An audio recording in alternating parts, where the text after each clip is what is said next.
My name is Marti Smith, and I am an occupational therapist. And if you have never met an occupational therapist, I would like to encourage you to get to know one of us. We are a medical professional. We usually go to a school that's attached to the medical colleges as an allied health professional. And what makes us unique is we kind of combine the brain and the body together. So we specialize typically in sensory integrative processing. And so if you have children who are chewing on things, or they're screaming a lot, or they have a lot of activity, and you're really just puzzled with why do they act this way? What is going on underneath of the surface? An OT will help you untangle that. And one of the things I like to say is we're kind of like the radio or your favorite song on your car, right? And so, you don't really know about us when you get into your foster or adoptive journey, but then, you buy this new car and you bring it home and you're like, this is great. And then you turn on the radio and you're like, this is even better. So if you need an occupational therapist, that's kind of our hope is to make things better for you, make them a little bit easier, make them a little more pleasant, and provide a sensory-rich environment for both the child and for yourself. And so we work with lots of different things, and I just encourage you to meet an OT if you have not already. And then I'll dive in now into the system of sensory integrative processing and tell you a little bit about that, why that matters, why it's important for you as audience members, both at home and here, and kind of how that's going to apply in your journey. So what is, first I wanted to start off too with Psalm 139. And I love this verse because it really brings home that sensory processing and occupational therapy mirrored together. So it was you who created my inward parts. You knit me together in my mother's womb. I will praise you because I have been fearfully or beautifully and wonderfully made. And that was David talking to God about how we were kind of created. And when we look at that, we see that there's praise.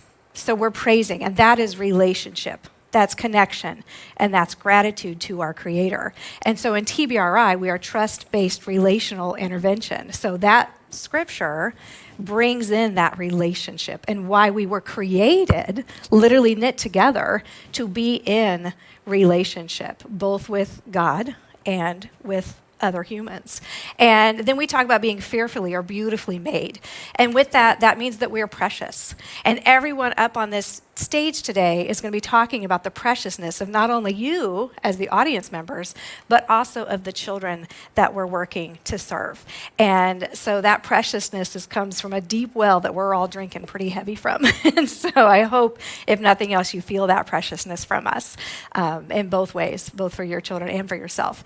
It proves that we have value. There is inherent value just by being here and being created. And it also kind of gives the idea of care and attention. And so we want to have care and attention for ourselves and for others. And the wonderfully made, that's the part the OT is going to dig into a little bit. We are complex. And so for me, that signals that we should be curious about how we're made and understand why we do the things that we do.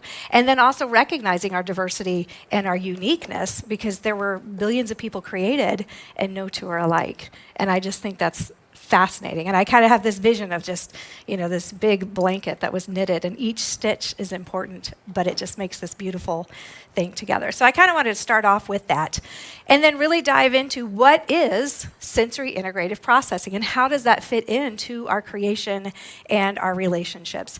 And that basically means, it's a big word, it's a word that's getting more popularity, which I'm really excited that more people are understanding what sensory integration is and sensory processing, and now we're combining the words together. So sensory is our sensations. Integrative gives that idea that it's not just one thing. It's an integration of multiple systems together. We have vision, we've got auditory, we've got taste, we've got touch. We have all these different sensations coming together. And then the processing gives that idea of what do we do with all of those sensations that are coming into our bodies? And so when we think of that, the definition that I like to give for sensory integrative processing is how we feel, understand, and respond to our world through a lens of felt safety. So every single second, your body is asking itself, is this safe or not safe. 4 times. So if you just say the word safe or not safe, you can see how many seconds pass in that time and multiply that by 4, because your body's doing that subconsciously. So every child that we work with, any situation, they're asking themselves, am I safe or unsafe? And then my body is going to react and respond based on how I, individually, uniquely made, interpret that environment and that sensation. And so I hope that puts a little gravity onto this for you, of like how important it is to understand how our children are viewing, interpreting, and feeling the worlds around them. And so it's very personal, and it's very adaptive. And so just last night, a great example I love to do personal examples and bring in real moment things. So you just met Stephen Curtis Chapman. He was up here, and I had the privilege of being in the room with him for dinner last night. And so when a funny little story is we had one of his songs at our wedding, right? And I mentioned that to him. And can anybody guess in the room here? I'll say it out. Which one do you think it was? I will be there, right? Or I will be here, right?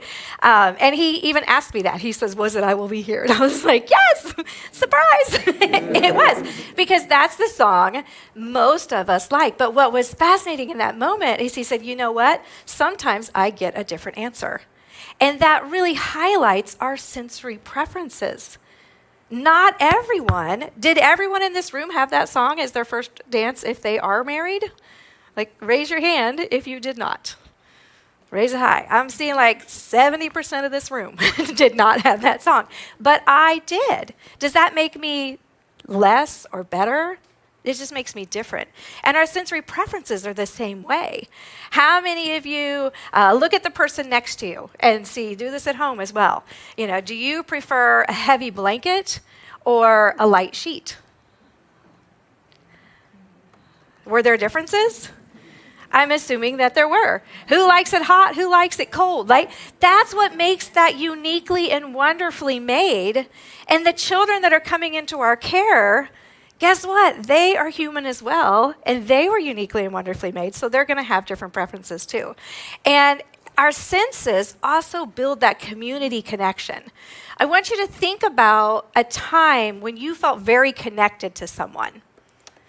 So take a moment and just think, I feel really connected to someone when, and I'm pretty sure you can see something in your memory bank. You might hear a song. You know, we're talking about music and music bringing people together. Even how many times have you been somewhere and someone says, oh, I love this song. Here's your OT on the radio. They turn it up and you're like, that's my jam too, right? My daughter has a playlist, and it's a piece of toast. And I said, why do you have a playlist called Toast? And she says, because it's my jam. I think that's pretty cool. So, but they're different songs that we love. But when we find one we both love, isn't that instant community? And then we go to concerts, and we sing these songs together, and we feel connected to those people. We go to worship, and we sing songs to get us started, because that's an auditory sensation that brings community. We taste the bread. We drink the wine in community. It's called communion. Community is part of that, being part of the community of Christ, right? Through our sensations, through taste, through smell, through auditory, through all of these things. It's our sensations that bring us together. So it's also the neurological foundation, your sensory integrative processing, how you view the world, feel the world, interpret the world, and react to the world is the neurological foundation for trust and relationships. And what are we here to learn? Trust-based relational intervention. So diving into that a little bit more, we look at trust. When we look at trust, we're looking at that sensation to say, is it safe or unsafe? And again, it's 4 times every second. Am I safe or am I unsafe? If there was a loud noise that went off in this room right now, or if someone smelled smoke, or there was a sensation that came into your body that alerted you, I would no longer be the focus of your attention. Your body would go to something else. It is distracting for some people that something is going on in the background of their life. You know, we just heard that it's Grammy and Pop-Pop Day, for the people that were up here before. And so their mind might be like, I'm already thinking of my grandchildren.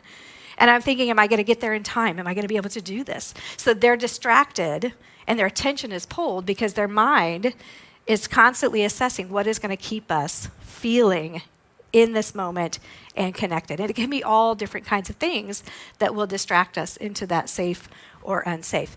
And we'll dive into that a little bit later too on our past experience.